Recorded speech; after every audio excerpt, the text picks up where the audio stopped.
So what we've got, I've been asked to explain about some of the canes that a visually impaired person might use because not a lot of people know about them, and we've had a few inquiries regarding them recently. So I've brought a couple in with me, which I shall describe in intimate detail. Yeah, you can show them to the camera. We're on camera stuff now. Looks to camera and smiles.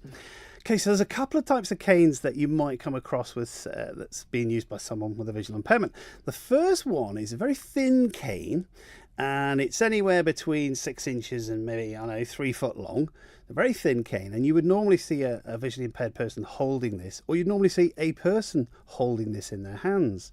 And the idea of this is called a symbol cane, and it's purely to let us know that that person has a visual impairment, because it may not be obvious. So if somebody was standing at the side of the road and they were a little bit kind of lost or weren't really sure, and they had one of these canes in their hand, that's a big clue to let us know that that person's got a visual impairment. So it's not used for tapping on the ground or leaning on or anything else.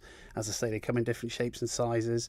They're generally white, and people would usually sort of unfold them and carry them across their chest, but they may hold them in their hands. So it's almost like, I say a badge, I know that's not the right terminology, but it's to actually just let people, make them aware of the fact that actually, I've got an impairment and I might need some assistance at some point. 100%, because it's not always obvious. So that might be one type of cane that a person may have. The other type goes for props, tries not to hit himself in the face with them.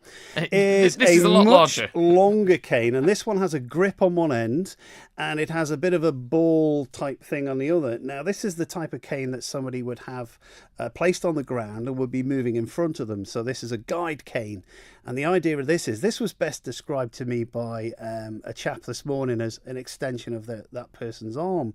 So it's in contact with the ground and they're moving that in front of them at short distances, and that's giving a clue as to what's coming up. So an obstacle, a curb, something in the way there. The cane is going to hit it before the person does. I mean, that I can imagine is incredibly useful. This lunchtime I was down behind Marks and Spencer's, other supermarkets are available where they're building the Premier in there. And if you look at the ground level with the curb, the raised grids, the fact that, no tarmac is properly laid or level and cracked, I can imagine that must be a minefield for people who can't actually see what's coming up in front of them. It really is. I mean, we can very easily trip on these things, and we should, in theory, be able to see them. But actually, when this is connected with the ground, it gives people an awful lot of information back. So you have to be specially trained to use these. It takes a lot of time and effort to use them properly, because if you don't use them properly, they're not going to be much good to you. So you will see people around the island and further afield using these. Again, they're generally white. They have started bringing out nice fancy colours in them now. Oh, very nice. Get them in pink and probably cerise or whatever colour that is. I don't know. It's all to do with fashion, isn't it? I have no idea.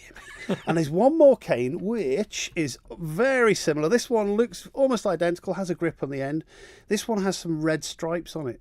Now, anyone who drives a car should know what these red stripes are, because it's actually in the highway code. Alex looks at me blankly. I look at him smugly, because I've obviously learned this. You've done your research and I haven't. Go on. Okay, basically this means a person's got a hearing impairment as well as a visual impairment. Right, okay. So this might be on one of these canes, it might be on a walking stick, or it could be on the very thin symbol cane I explained to begin with. So it's really to let us know that person's got a hearing issue as well as a sight issue. It also has reminded me I should revise my highway code. Do you know what, though? Yeah, I'm only just being smug. It's always good when you know the answers, isn't it? So that's my type of cane. So if you do see any of those out and about, you might just have a little bit more of an idea what they're about. Brilliant.